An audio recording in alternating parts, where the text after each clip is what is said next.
বন্ধুরা, আজকের এই ভিডিওতে আমি কিন্তু একটি গাছ নয়, আমাদের বাগানের এই গরমকালের প্রিয় তিনটি গাছের কথা বলবো। এই তিনটে গাছ আমাদের গরমকালের বেস্ট ফ্লাওয়ারিং প্ল্যান্ট হলেও এই গাছগুলো কিন্তু আমাদের গরমকালে ঠিকভাবে পরিচর্যা আমরা করতে পারি না, যার জন্য কিন্তু আমরা এই গাছের মধ্যে বা এই তিনটে গাছের মধ্যে বিশেষত অনেক ধরনের প্রবলেমকে লক্ষ্য করতে পারি। প্রথমত, তোমরা যেটা আমাকে অনেকবারই কমপ্লেন করছো সেটা হচ্ছে যে জবা গাছে এইভাবে যে কুড়িগুলো আসছে, এই কুড়িগুলো কিন্তু এরকম সবুজ না থেকে ড্রপ হয়ে পড়ে যাচ্ছে। প্লাস হচ্ছে কি, গাছে অনেক সময় যে পাতাগুলো আছে এই পাতাগুলো কিন্তু এইভাবে কিন্তু হলুদ হয়ে ঝরে পড়ছে।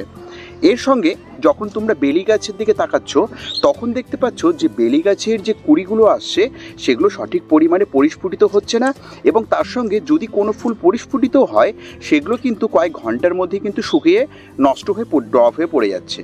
এবং তৃতীয়ত, আমাদের সবথেকে বড় প্রবলেম যেটা দেখতে পাচ্ছ সেটা হচ্ছে গোলাপ গাছে যখনই এই রোদের তীব্রতা বাড়তে শুরু করছে তখন কিন্তু আমাদের এই গোলাপ গাছের কিন্তু গ্লেজ নষ্ট হতে শুরু করতেছে।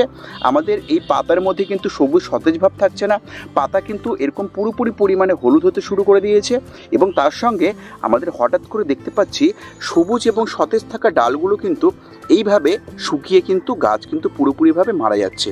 তো আজ মূলত এই ভিডিওটা তোমরা যদি সম্পূর্ণ মনোযোগ সহকারে দেখো তাহলে তোমরা জানতে এবং বুঝতে পারবে যে এই গরমকালে যদি আমরা চাই যে এইভাবে কুড়িগুলো শুকিয়ে না গিয়ে প্রত্যেকটা জবা গাছের কুড়ি ভালো ফুলে পরিণত হোক, যদি আমরা চাই বেলি গাছের প্রত্যেকটা কুড়ি আসলে সেগুলো সুগঠিতভাবে আমাদের পরিস্ফুটিত হোক, এবং তৃতীয়ত আমরা যদি চাই গোলাপ গাছের কোনো পাতা হলুদ হবে না, তার সঙ্গে কোনো ডালও শুকিয়ে মারা যাবে না, তাহলে কিন্তু এই ভিডিওটা শেষ পর্যন্ত দেখার অনুরোধ রইল কোনো স্কিপ ছাড়া। এবং যে সকল নতুন দর্শক বন্ধুরা আজ পিকাস গার্ডেনিংয়ে প্রথমবার এসেছো তারা অবশ্যই চ্যানেলটিকে সাবস্ক্রাইব করবে এবং পাশে দেওয়া বেল আইকনটি অলে প্রেস করে নেবে।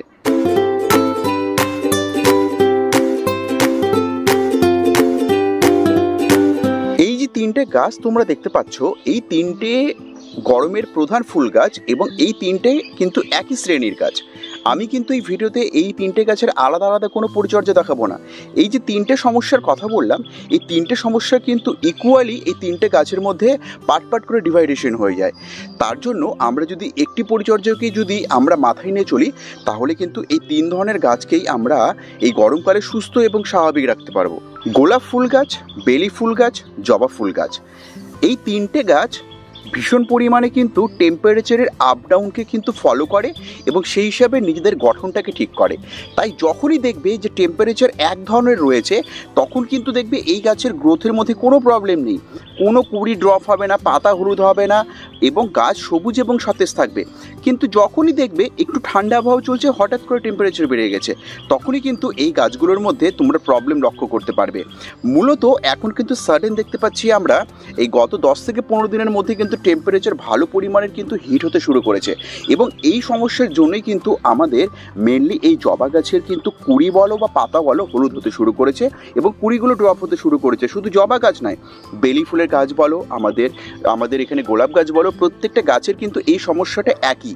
তাই চেষ্টা করবে যে ছাদ বাগানের এমন অংশে গাছকে রাখার যেখানে গাছ সারাদিনের এক ধরনের টেম্পারেচারের মধ্যে থাকবে। কখনো এরকম যাতে না হয় যে আমি কড়া রোদের মধ্যে 1-1.5 ঘন্টা গাছকে রাখলাম, তারপরে গাছকে আবার শেডের মধ্যে ছায়াতে রেখে দিলাম। এরকম করলে কিন্তু তোমরা এই কুড়িগুলোকে ড্রপ হবার হাত থেকে বাঁচাতে পারবে না। তাই চেষ্টা করবে এই গরমের মধ্যে, প্রখর গরমেও যাতে এই গাছগুলোকে ওপেন রাখার চেষ্টা করবে।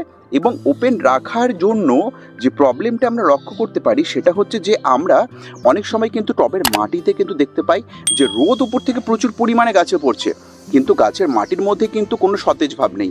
তাই চেষ্টা করবে যখন প্রখর রোদে গাছ থাকছে যাতে মাটি সাডেনলি শুকিয়ে না পারে। যদি মাটি শুকনো থাকে এবং প্রখর রোদের মধ্যে গাছ থাকে তাহলে কিন্তু গাছের পাতা হলুদ বলো, কুড়ি ড্রপ বলো, এগুলো স্বাভাবিক প্রবলেম, এগুলো প্রত্যেকটা সময় কিন্তু হবে। তাই চেষ্টা করবে যে একই টেম্পারেচারে গাছকে রাখার, এবং এই প্রখর রোদের মধ্যে এই তিনটে গাছই পছন্দ করে তাদের মাটির মধ্যে হালকা ভিজে ভিজে ভাব, যাতে মাটির মধ্যে আর্দ্রতা বজায় থাকে। তার জন্য কিন্তু তোমরা মাটির মধ্যে জল প্রয়োগের ব্যবস্থাটা খুব ভালো পরিমাণে এই গরমকালে মেনে চলবে। অনেক সময় আমরা দেখতে পাই যে বেলি গাছের মধ্যে যখন নতুন কুড়ি আসে নিউ ব্রাঞ্চগুলোতে, সেই কুড়িগুলো কিন্তু এরকম দলা পেকে থাকে, এগুলো কিন্তু সঠিকভাবে কিন্তু আমাদের পরিস্ফুটিত হয় না। এই সম্পূর্ণ প্রবলেমটা যেটা সেটা হচ্ছে আমাদের মাটির মধ্যে নিউট্রিশনের ঘাটতি। আমরা গাছকে সঠিকভাবে খাবার প্রোভাইড করছি না। যখন একটি গাছের ফুল আসার সময় হয় তখন কিন্তু সেই গাছের মেনলি কিন্তু ফসফরাস থেকে শুরু করে নাইট্রোজেন থেকে শুরু করে আমাদের পটাশিয়াম থেকে শুরু করে প্রত্যেকটা উপাদানের প্রয়োজন হয়, কারণ প্রত্যেকটা উপাদানের গাছের মধ্যে বিভিন্ন কার্যকলাপ রয়েছে। তাই আমরা যদি এই পরিস্ফুটিত হবার মুহূর্তগুলোতে গাছের নিউট্রিশনের ঘাটতিটাকে পূরণ করতে পারি তাহলে কিন্তু কখনোই কোনো কুড়ি কিন্তু আমাদের এইভাবে পরিস্ফুটিত না হয়ে থাকবে না। যখনই এই গরমকাল পড়তে থাকে তখনই কিন্তু আমরা লক্ষ্য করি যে আমাদের গোলাপ গাছের মধ্যে কিন্তু সতেজ ভাব হারিয়ে পাতা হলুদ হতে শুরু করেছে এবং সমস্ত ডালগুলো কিন্তু এইভাবে শুকিয়ে পাতাগুলো শুকিয়ে কিন্তু ঝরতে শুরু করেছে। এটা মেনলি হয় এই প্রখর রোদের জন্য। তাই এই গরমকালে চেষ্টা করবে যে আমাদের বাগানে যতগুলো গোলাপ গাছ আছে সেই গোলাপ গাছের কাণ্ডগুলো যাতে এইভাবে ডাইব্যাক হয়ে মরে না যায় তার জন্য গাছগুলোর মধ্যে কিন্তু ভরপুর পরিমাণে জল প্রয়োগ করার চেষ্টা করবে এবং এই প্রখর রোদ থেকে বাঁচানোর জন্য গাছগুলোকে কিন্তু একটা শেডের মধ্যে রাখার চেষ্টা করবে। এবং অবশ্যই গাছের মধ্যে দিনে একবার হোক বা দুবার হোক যদি আমরা ঠান্ডা জলে স্প্রে করি তাহলে কিন্তু এই ডালগুলো কখনোই ডাইব্যাক হবে না। এবং যদি দেখো যে অতিরিক্ত পরিমাণে এই ডালগুলো এইভাবে ডাইব্যাক হয়ে শুকনো হয়ে নষ্ট হয়ে যাচ্ছে তাহলে কিন্তু তোমাদেরকে কি করতে হবে, এই যে জায়গাগুলো ডাইব্যাক হচ্ছে এই জায়গাগুলোকে তোমাদেরকে প্রুন করে দিতে হবে এবং এই কাটা অংশগুলোতে তোমাদেরকে যদি তোমাদের কাছে ফাঙ্গিসাইড থাকে সেই ফাঙ্গিসাইড লাগিয়ে দাও, যদি না থাকে তাহলে কিন্তু এখানে হলুদ গুঁড়োর প্রলেপ লাগিয়ে দিতে পারো, কারণ হলুদ গুঁড়ো হচ্ছে আমাদের ন্যাচারাল ফাঙ্গিসাইড। এটা কাজ করতে পারো তোমরা এই ডাইব্যাকের হাত থেকে গাছকে বাঁচানোর জন্য। এবং এই যে গাছের মধ্যে সতেজ ভাব নেই, সবুজ ভাব নেই, এইভাবে ফুল আসলে পরে ফুলগুলো শুকিয়ে যাচ্ছে, সেগুলো পরিস্ফুটিত হচ্ছে না, গাছের পাতাগুলো যেগুলো আছে সেগুলো এইভাবে সাডেনলি হলুদ হতে শুরু করেছে, তাহলে তোমাদেরকে করতে হবে কি, ভালো করে দিনে দুবার ঠান্ডা জলে স্প্রে করতে হবে গাছের মধ্যে। এবং দ্বিতীয়ত এই প্রখর রোদের মধ্যে গাছকে না রেখে গাছকে শেডের মধ্যে রাখার চেষ্টা করো। গাছের নিউট্রিশনের ঘাটতি পূরণ করার জন্য কিন্তু আমি এই ভিডিওতে দেখতে পাচ্ছ পাত্রের মধ্যে আমি 3 ধরনের খাবার নিয়েছি। কারণ অনেক সময় হয় কি, অনেক সময় কিন্তু এই গরমে গাছ কিন্তু আমাদের রাসায়নিক খাবার গ্রহণ করতে পারে না। তাই চেষ্টা করব আমরা এই পুরো গরমকাল জুড়ে গাছকে যাতে অর্গানিক খাবার প্রোভাইড করানোর। তো এখানে 3 ধরনের খাবার তোমরা দেখতে পাচ্ছ। প্রথম যে খাবারটা দেখতে পাচ্ছ এটা কিন্তু গাছে আমরা প্রয়োগ করব গাছের ক্যালসিয়ামের ঘাটতিটাকে মেটানোর জন্য। এটা কিন্তু আমাদের যে ডিমের খোসা হয় সেই ডিমের খোসার কিন্তু গুঁড়ো। আমরা যদি ডিমের খোসাগুলোকে এইভাবে যদি ভেঙে নিই তাহলে হয় কি, এই খোসাগুলো কিন্তু পর্যাপ্ত পরিমাণে ডিকম্পোজ হতে পারে না, যার জন্য গাছ কিন্তু প্রপারলিভাবে নিউট্রিশন গ্রহণ করতে পারে না। তাই আমরা যদি এই খোসাগুলোকে চূর্ণ করে এভাবে গুঁড়ো করে নিই তাহলে এই গুঁড়োগুলি কিন্তু ভালো পরিমাণে ডিকম্পোজ হবে। এখানে দ্বিতীয় যে খাবারটা দেখতে পাচ্ছ এটা আমরা সকলে জানি, আমরা যে কলা খেয়ে যে খোসাগুলোকে ফেলে দিই সেগুলো শুকিয়ে নিলে পরে কিন্তু আমরা এরকম একটি অর্গানিক পটাশযুক্ত খাবার কিন্তু বাড়িতেই তৈরি করে নিতে পারবো। যে পটাশ খাবার প্রয়োগ করলে গাছে কিন্তু প্রচুর পরিমাণে কুঁড়ি এবং তার সঙ্গে ফুলের আয়তনও বৃদ্ধি করতে পারবো। তৃতীয় যে খাবারটা দেখতে পাচ্ছ সেটা হচ্ছে গাছের গঠনকে ঠিক করার জন্য, মানে গাছের মধ্যে যে সাডেন পাতা হলুদ হয়ে যাচ্ছে, গাছের মধ্যে ফুলগুলো শুকিয়ে যাচ্ছে, সেগুলোকে আমাদের নষ্ট করার জন্য এটা কি, এটা হচ্ছে আমাদের সর্ষের খোল যে হয় সেই চটি খোলের গুঁড়ো। তো এই গুঁড়োর মধ্যে কি রয়েছে, ভরপুর পরিমাণে নাইট্রোজেন রয়েছে। তো নাইট্রোজেনের জন্য আমরা এখানে কি করব, সর্ষের খোলের গুঁড়ো প্রয়োগ করব। গাছে ফুল কুড়ি আনার জন্য আমরা কি করব, আমরা কলার খোসের গুঁড়ো প্রয়োগ করব। এবং গাছের শেকড়ের বৃদ্ধি এবং কাণ্ডগুলোকে আরও শক্ত পরিপক্ক করার জন্য আমরা ক্যালসিয়ামের ঘাটতি মেটানোর জন্য আমরা ডিমের খোসার গুঁড়ো ব্যবহার করব। কিভাবে ব্যবহার করব, কখন ব্যবহার করা উচিত, চলো দেখে নিই। যদি তোমাদের কাছে এরকম 6 থেকে 8 ইঞ্চি বা 10 ইঞ্চির পাত্র থাকে, সেই পাত্রের ক্ষেত্রে তোমরা কি করবে, 10 থেকে 15 দিনে এরকম ছোট চামচের কিন্তু 1 চা চামচ এই যে দেখতে পাচ্ছ ডিমের খোসার গুঁড়ো, এই ডিমের খোসার গুঁড়ো কিন্তু তোমরা এইভাবে দিয়ে দিতে পারো। দিয়ে তোমাদেরকে কি করতে হবে, এই টবের মাটিটাকে হালকা পরিমাণের এইভাবে খুঁচিয়ে নিতে হবে। এই সেম প্রসেসে যে গোলাপ গাছের মধ্যে আমাদের সবুজ ভাব থাকছে না, গোলাপ গাছ পুরো নেতিয়ে পড়েছে, সেই সতেজ ভাবটাকে ফেরানোর জন্য আমরা কিন্তু সেম প্রসেসে ওই 6 থেকে 8 ইঞ্চি পাত্রের জন্য 15 দিনে একবার এই কিন্তু সর্ষের খোলের গুঁড়ো এরকম ছোট চামচের 1 চামচ কিন্তু প্রয়োগ করতে পারি।